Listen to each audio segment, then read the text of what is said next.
émission.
Samedi 7 octobre 2023, bienvenue à tous dans ce énième numéro de Dites-nous Docteur. Vous êtes sûrement nombreuses et nombreuses en train de nous suivre. Vous êtes branchés sur Faya Télévision, une émission qui se situe dans la ville de Lubumbashi. Merci à toutes les personnes qui nous suivent également sur notre page YouTube.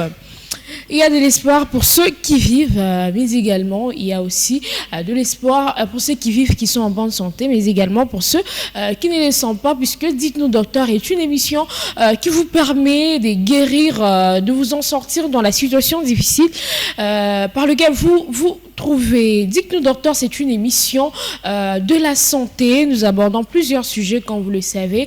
Vous venez de nous prendre diffusion en cours, c'est votre toute première fois de nous suivre. Nous vous donnons rendez-vous de chaque samedi à partir de 8h et en rediffusion le lundi à partir de 22h.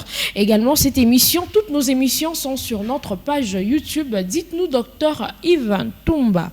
Merci à toi, ingénieur Grace Chibanda, en train d'assurer techniquement. Je dis également merci à notre DG, l'apôtre Jimmy Faya. Merci à toutes les personnes pour votre attention. Bonjour docteur Yves. Bonjour madame. Vous vous portez bien?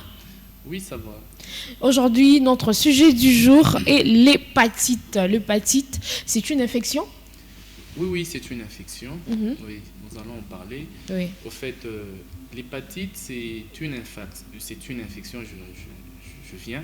C'est une infection qui touche le parenchyme hépatique.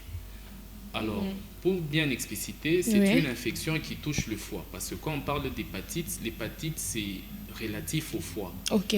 Donc, on ne peut pas parler de l'hépatite sans pour autant avoir quand même un bref aperçu sur le foie. Ok.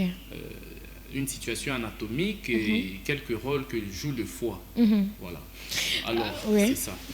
Donc, c'est ça même la définition de cette infection. Oui, les hépatites, ce sont des infections qui touchent le foie, qui sont causées par le virus. Okay. Alors, le foie, par définition, ou soit le foie est un organe du tube digestif. Du point de vue anatomique, le foie est un organe du tube digestif qui est localisé dans la paroi abdominale, à droite, en dessous du diaphragme.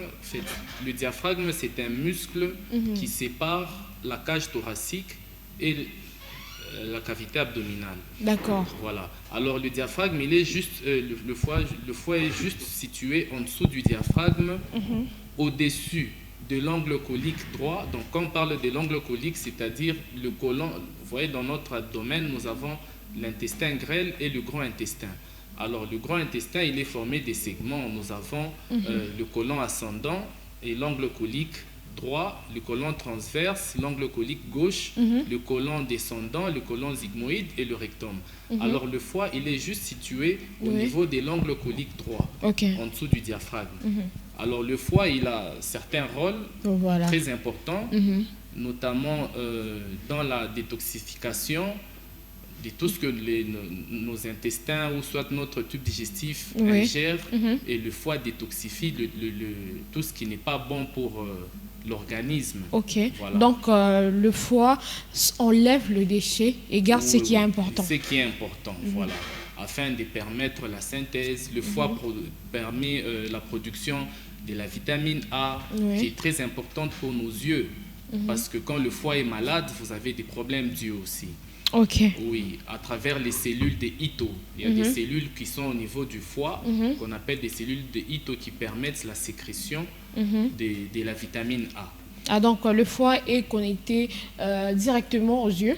Oui, bon, il y a ces cellules qui forment ou qui synthétisent de la vitamine A. D'accord. Or, cette vitamine A, elle est importante aussi pour nos yeux. Nos yeux, oui, voilà. Pour la vue. Voilà, le foie, il est aussi important parce qu'il permet la coagulation du sang et la coagulation du sang à travers certains facteurs de coagulation, notamment le facteur 3, l'antithrombine 3, je viens. Nous avons aussi le foie qui a un rôle aussi très important dans la digestion des aliments au travers, parce que le foie permet la sécrétion de la bile. Elle permet la sécrétion de la bile et elle va prendre cette bile pour l'amener au niveau de la vésicule biliaire. La vésicule biliaire qu'on appelle communément kabuchungu. Vous voyez quand vous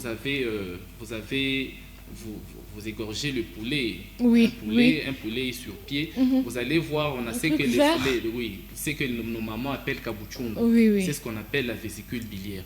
Ah ok, ça se trouve aussi chez l'homme. Chez l'homme aussi, ça se trouve parce que c'est très important. Cette vésicule biliaire, elle est importante parce qu'elle permet la digestion des lipides, des acides gras. Ok. Voilà, quand la vésicule biliaire est obstruée, qu'on appelle communément une cholécystite lithiasique, donc ça peut facilement influer sur la digestion et ça peut créer ce qu'on appelle un foie gras. Un foie gras, c'est-à-dire les graisses vont s'accumuler au niveau du foie et créer peut-être une stéatose hépatique. Donc, le foie, il a beaucoup de rôles très importants dans l'organisme. Voilà. Mais docteur, avant que nous ne puissions entrer dans le cause, dans plusieurs choses, pouvez-vous nous dire, existe-t-il plusieurs types de l'hépatite ou Oui. Les hépatites en soi sont causées par des virus. En général. Mais nous avons des hépatites qui sont aussi alcooliques. D'accord. L'alcool qui crée des hépatites. Voilà. Alors, mais en général, ici, nous sommes en train de parler des hépatites qui sont causées par les virus. D'accord. Et nous avons plusieurs types d'hépatites, notamment les hépatites A, les hépatites B, les hépatites C, les hépatites D, les hépatites E. Okay. Donc en général, on en a 5, mais nous avons des particularités aussi qui peuvent être des complications ou des complications de ces hépatites causées par les virus. Donc principalement, aujourd'hui, nous parlons de l'hépatite virale. Voilà. Alors, quelles sont les causes de l'hépatite, le trouble hépatique et biliaire? Voilà. En soi, les hépatites virales, elles sont causées d'abord par les virus de l'hépatite A, les virus de l'hépatite B. Alors, en général, ces virus-là,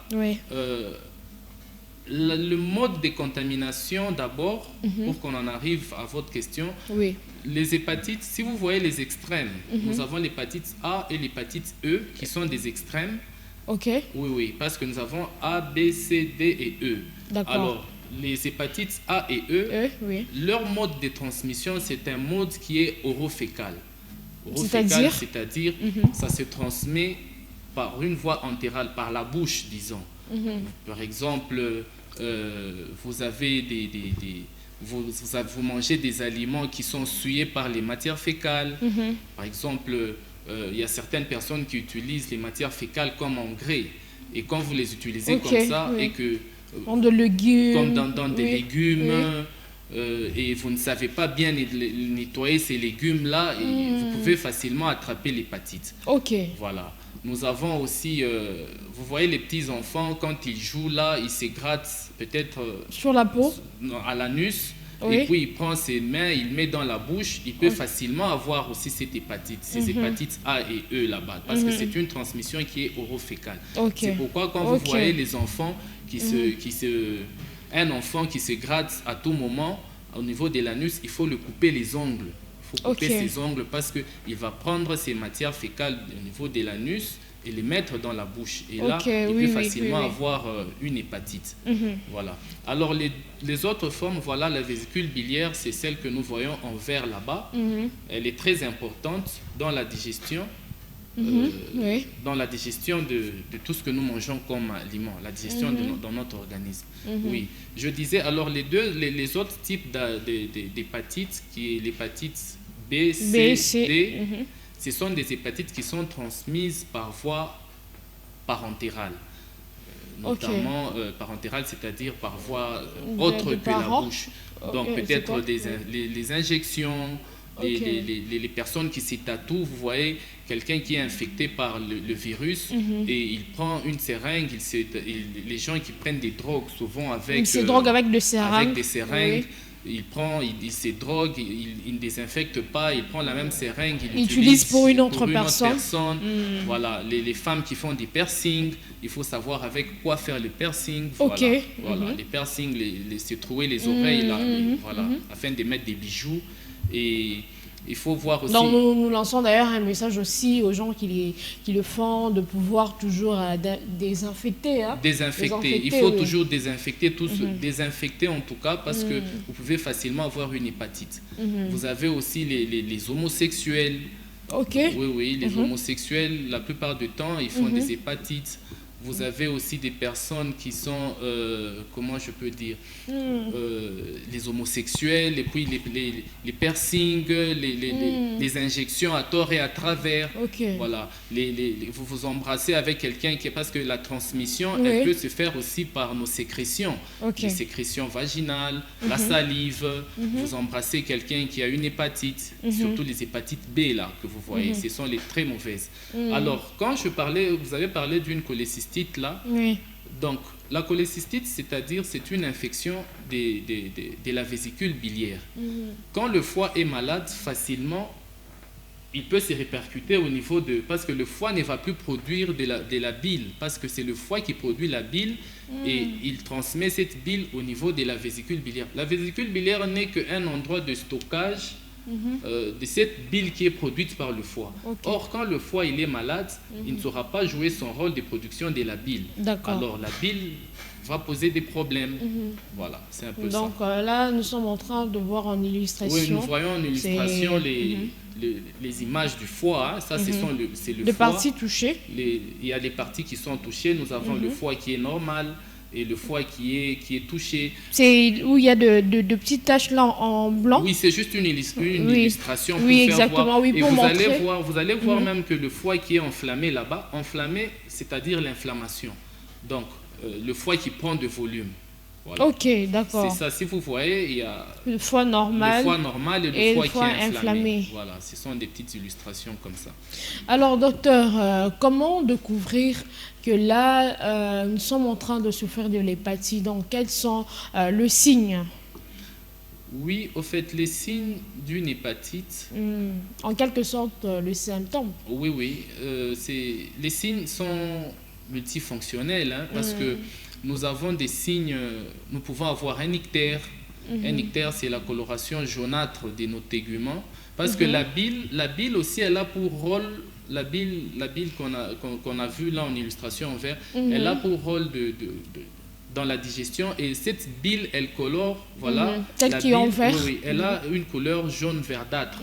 Alors, c'est ce qui fait que cette bile-là, quand elle entre dans nos intestins, dans notre gros intestin, à partir du canal de cholédoque, il permet de colorer les urines en jaune. Si nous avons nos urines jaunes, c'est parce qu'il y a la bile qui est là. Ah, ok. Oui. C'est la bile qui joue le rôle. C'est la bile qui colore les urines en jaune, qui colore même nos matières fécales en jaune. Voilà. Alors, quand nous avons un problème avec le foie ou bien avec la bile, qu'on appelle communément un ictère, et on a deux types d'ictères. On a des ictères... on a plusieurs types d'ictères. C'est que je disais, on a plusieurs types d'ictères. Les ictères, c'est la coloration jaunâtre des téguments et de nos muqueuses. C'est ça la définition des ictères. Alors, quand nous avons des problèmes avec la bile, nos selles peuvent être décolorées. peuvent être décolorés et ils seront mastiques parce que vous voyez le mastic qu'on met peut-être avec les vitres, oui, les sels n'aura pas la couleur jaunâtre, elles seront décolorées. On dirait du ciment, voilà. Alors, c'est-à-dire, c'est un signe que le foie est en train de souffrir et la vésicule biliaire souffre.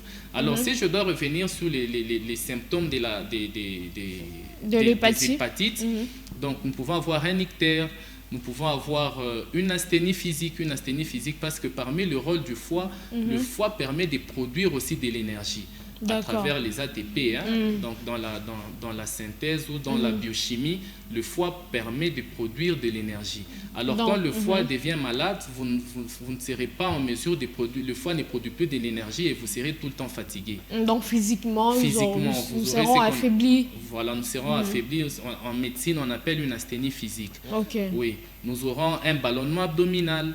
Nous aurons une acide. Une acide, c'est une accumulation des liquides dans notre paroi abdominale, dans notre cavité abdominale. C'est-à-dire dans le ventre, pour que la population comprenne, dans le ventre, vous aurez beaucoup de liquides qui seront produits parce que le foie est malade. Donc, docteur, les images qui passent là, ce sont des images d'illustration. Nous avons un foie qui est sain et un foie qui est infecté par le virus. Et là-bas, c'est une cirrhose. Donc, cirrhose du foie. Voilà. La cirrhose du foie, en soi, elle est causée par l'alcool. L'alcool que les gens prennent souvent, quand l'alcool devient, nous passons par l'étape de l'ivresse, nous passons maintenant à l'alcoolisme, parce que l'alcool va détruire les hépatocytes.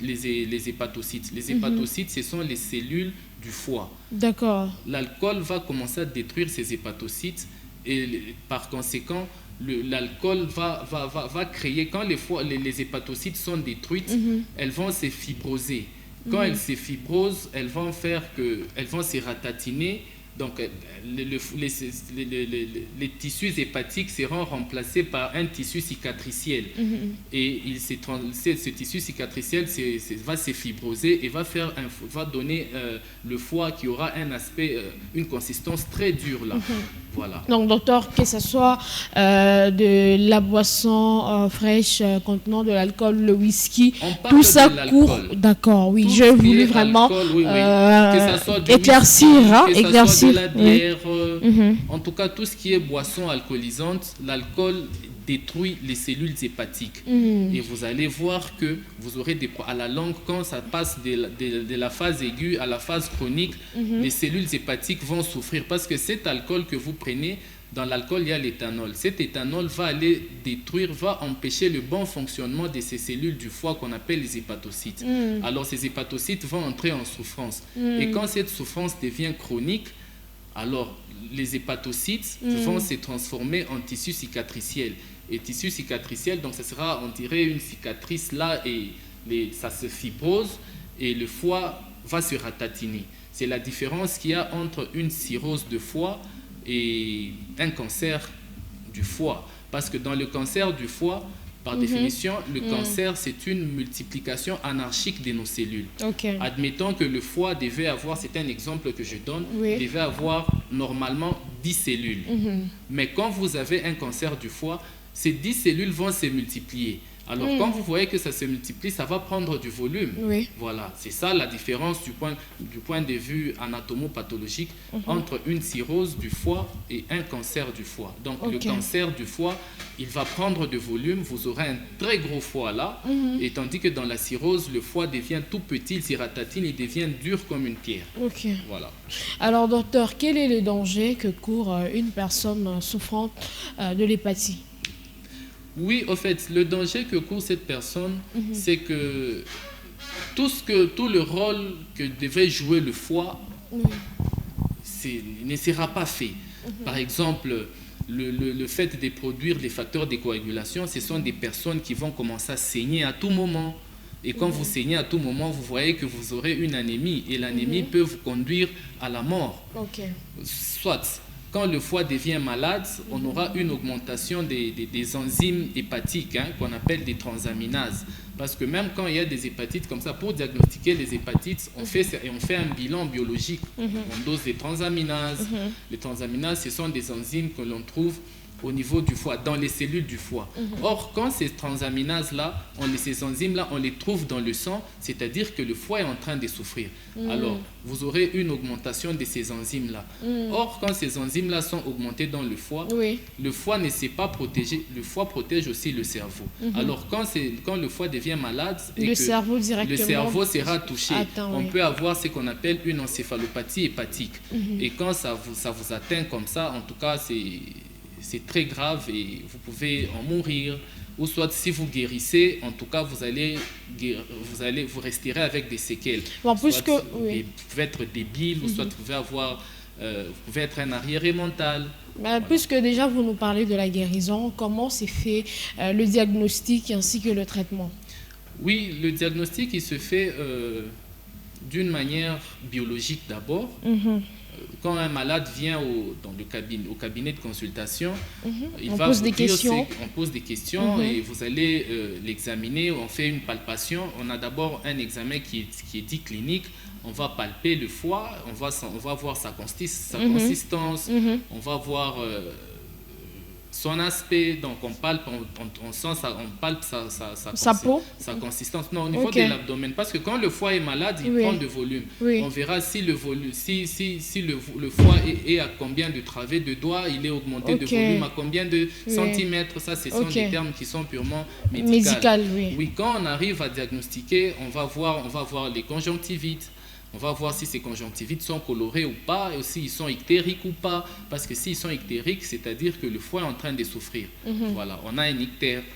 Alors, quand on passe à cette phase clinique, on va passer maintenant à une phase qui est purement paraclinique. On peut faire une échographie, on peut faire un scanner pour voir si l'aspect du foie. On va voir l'échographie si le foie est augmenté de volume ou soit s'il y a, par exemple, un calcul au niveau de la vésicule biliaire qui empêche que le foie fonctionne correctement.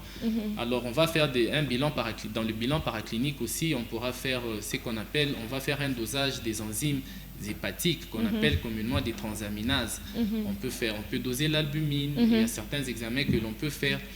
Voilà. Alors, quand on voit que ces enzymes, ou soit dans ce bilan qu'on a fait, les enzymes sont très élevées, alors là, on va doser aussi les antigènes. Les antigènes qu'on appelle les antigènes HBS, dans les antigènes des hépatites, des virus, hépatite A, hépatite B, hépatite C. Voilà. On va faire ça, ou soit on peut faire des immunoglobulines. On va doser des immunoglobulines. Quand on voit que tout ceci est augmenté, n'est pas dans les normes, alors là, quand on fait par exemple les antigènes HBS, c'est pour voir si c'est une hépatite C. Si on voit que c'est élevé, donc on tombe directement avec la clinique que nous avons eue. Et on associe aussi la paraclinique. Facilement, on peut maintenant arriver à diagnostiquer, à trouver un diagnostic définitif qu'il est en train de faire une hépatite, soit A, soit B, soit C. Et curieusement, les hépatites, souvent A, elles sont asymptomatiques. Mais ce sont les B et les autres qui sont symptomatiques, où vous pouvez vous passez inaperçu comme ça quand vous avez une hépatite A. Mais les hépatites B aussi, tout au début, elles peuvent être asymptomatiques. Et quand elles commencent à évoluer, elles évoluent par... Dans ces cas, alors, quelle est l'hépatie la plus grave? La plus grave, c'est l'hépatite B qui est vraiment la plus grave. C'est l'hépatite B qui est la plus grave. Bon, elle peut aussi se surinfecter. Donc, elle devient encore plus grave quand, au-delà de la B, s'installe la C aussi. Donc là, elle est très grave. Mais sinon, en général, c'est l'hépatite B qui est vraiment un peu grave. Bon, et combien de temps peut-on vivre avec l'hépatite B? Au fait... nous pouvons vivre assez longtemps, mais il faut savoir il faut retenir une chose. Le virus de l'hépatite B, il est plus fort voire même 100 fois plus fort, plus grave que celui du VIH-Sida. Oui, parce que, en tout cas, vous pouvez... Je ne dis pas que c'est important d'avoir le VIH-Sida au détriment de l'hépatite, mais sinon, la gravité de l'hépatite B est plus fort que celui du VIH. Quand vous avez l'hépatite B, en tout cas, l'espérance de vie devient très, très, très minime. Voilà. Donc, docteur, lorsque ça devient plus grave, c'est possible de courir à l'opération? En tout cas, l'opération, ça c'est, si vous parlez de foie. chirurgie, oui, on peut faire une chirurgie, mais là, c'est une transplantation hépatique. Hein. Il faut, pour faire une transplantation hépatique, donc vous cherchez le foie d'une autre personne. Il faut que cette personne-là... Ça se fait? Oui, ça se fait. C'est comme le rein? Oui, c'est comme les reins, mais en tout cas, c'est pas facile à faire parce que il y a une litanie d'examens à faire afin d'arriver à trouver la compatibilité, parce qu'il faudrait que mon foie soit, par exemple, compatible à quelqu'un à celui qui doit recevoir. Moi, je suis un donneur et quand je donne, la personne qui reçoit cet organe doit être compatible. Mais docteur, quand on donne le foie, oui, l'autre reste avec facilement, quoi? il meurt, c'est tout. Il meurt. Ah, ok. Oui, il meurt. C'est le sacrifice dont tu désacrifies pour l'autre. Oui, par exemple, il y a certaines personnes qui se disent, bon, moi, par amour, j'ai été condamné peut-être à la peine de mort, au lieu que je puisse souffrir comme ça, je préfère faire don de mes organes. Okay. Il écrit, il signe, il y a des notaires qui sont là, il y a des membres de sa famille qui sont là, des communs accords avec la famille qui doit recevoir et celle qui donne. Donc, il y a des documents qui seront faits là. Quelqu'un qui est condamné à mort, il s'est dit, bon, au lieu que je puisse purger comme ça, je me sacrifie. Donc, je fais un don de mes organes. Celui qui a besoin des reins, il vient, il prend les reins. Celui qui a besoin du foie, celui qui a besoin du cœur et tout et tout. Voilà. Mais il faudrait que ça soit compatible. Mais ce sont des cas rares. Oui, ce sont des cas rares. Hein. Ce sont des cas rares. Oui. Alors, chers téléspectateurs, nous sommes en train de parler de l'hépatie, qui est une infection qui se trouve au niveau du foie, comme le docteur vient de nous dire tout à l'heure. Alors, nous allons vous donner la grâce, la chance de pouvoir écouter un peu en synthèse c'est qui signifie bien sûr l'hépatie, cette maladie de l'hépatie. Sûrement vous venez de nous prendre en diffusion en cours, nous n'aimerions pas vous laisser ainsi. Voilà pourquoi je demande à Dr Yves Ntumba de nous synthétiser un peu en quelques mots seulement. Voilà, nous disions l'hépatite, c'est l'inflammation du parenchyme hépatique. Hépatite ou bien hépatique, le parenchyme hépatique c'est relatif au foie. Le foie qui est un organe que nous tous nous avons dans notre organisme, qui est un organe qui est situé dans la cavité abdominale, qui a un rôle important dans la digestion. Donc le foie, il est situé à notre droite, en dessous du diaphragme, juste à côté de l'estomac. Ce foie, il a pour rôle dans la production de l'énergie, ce foie a pour rôle dans la digestion, ce foie a pour rôle dans la coagulation sanguine, ce foie a pour rôle dans la production de certaines hormones, de la production de la vitamine A au travers ces cellules qu'on appelle des cellules de Ito. La vitamine A qui est très importante pour notre vision. Alors, quand vous avez cette hépatite, là on est en train de parler plus des hépatites virales. Nous avons 5 types d'hépatites virales. Nous avons les hépatites A, les hépatites B, C, D et E. Et ces hépatites, elles sont causées par un virus qu'on appelle le virus soit de l'hépatite A, soit de l'hépatite B ou C ou D ou E. Voilà. Alors, quand vous êtes atteint par cette maladie, donc vous allez voir peut-être que vous avez des yeux qui sont tout le temps jaunes, à ne pas confondre avec un drépanocytaire, parce que le drépanocytaire aussi, il a des yeux qui sont jaunes. Alors, mais là, nous sommes en train de parler de l'hépatite. C'est pourquoi vous devez, quand vous remarquez que vous avez des yeux qui sont jaunes, ou soit vous avez des selles qui sont décolorées, ou soit quand vous urinez, les urines ont vraiment une couleur comme de l'eau du robinet, alors il faudrait consulter. Ou soit vous avez un ballonnement abdominal, c'est-à-dire le ventre qui prend de volume, et vous avez une douleur au niveau de l'hypocondre droit. L'hypocondre droit, donc dans notre région de l'abdomen, l'abdomen qui est le ventre, pour que les gens comprennent, l'abdomen c'est le ventre. Chez un adulte, on a 9 régions. Alors quand vous avez cette douleur au niveau de l'hypocondre droit, alors il faut consulter. Il ne faudrait pas se dire non, ça va passer, c'est peut-être une hépatite que vous êtes en train de faire. Alors nous avons parlé aussi des modes de transmission. Les hépatites A et les hépatites E, elles sont transmises par voie orofécale. C'est-à-dire, par exemple, quand vous faites orofécal, c'est-à-dire la bouche fécale, c'est relatif aux matières fécales. Par exemple, vous avez les petits enfants qui se grattent à l'anus et qui mettent les doigts dans la bouche. Un enfant que vous remarquez comme ça, il faut d'abord commencer par couper ses ongles et puis aller consulter à l'hôpital. Parce qu'il est en train de prendre ses matières fécales et les remet dans la bouche. Et là, ça peut créer aussi des hépatites A ou E.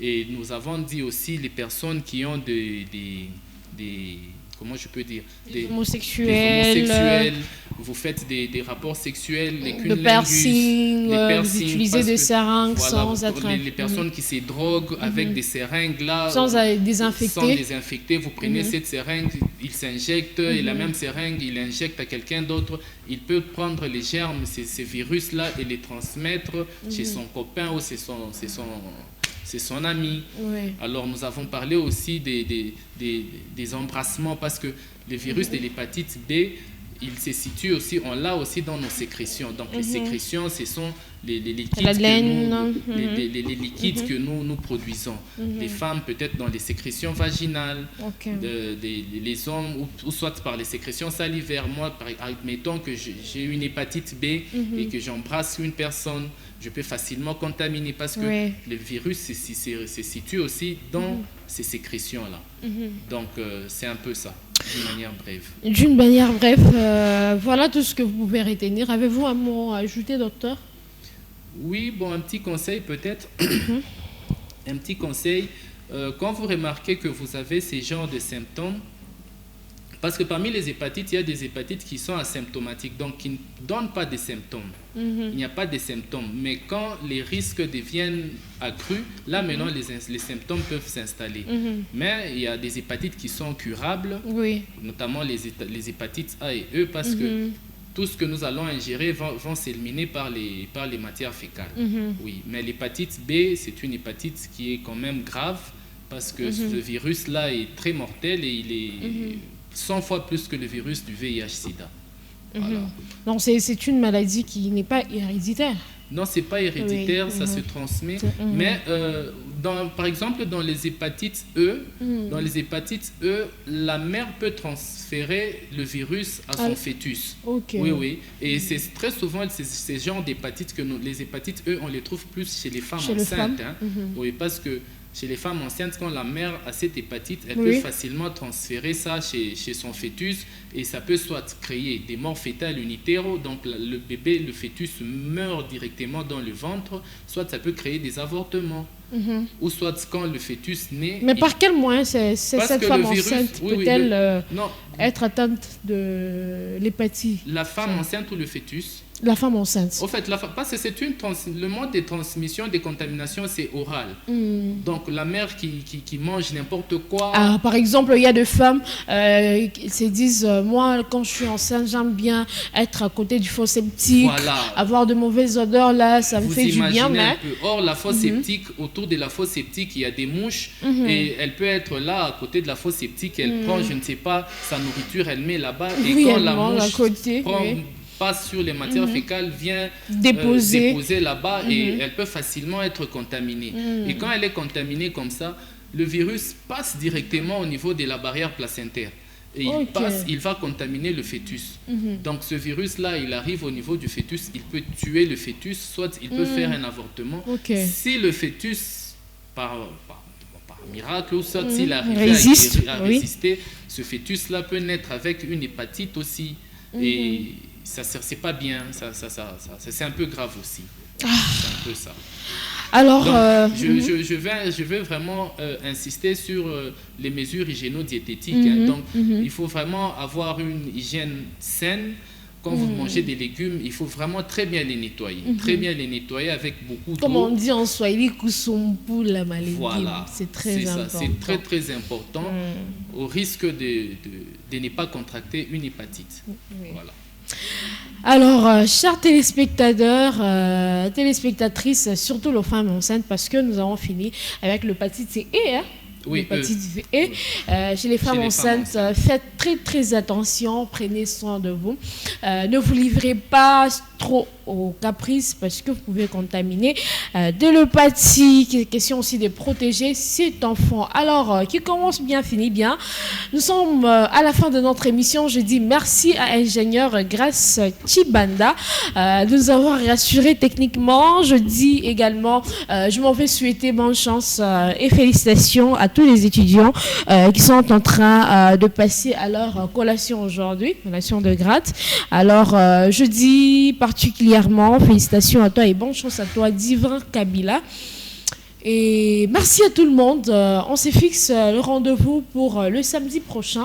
Oui. Mais avant le samedi, vous pouvez taper sur notre page YouTube Dites-nous Docteur Yves Toumba.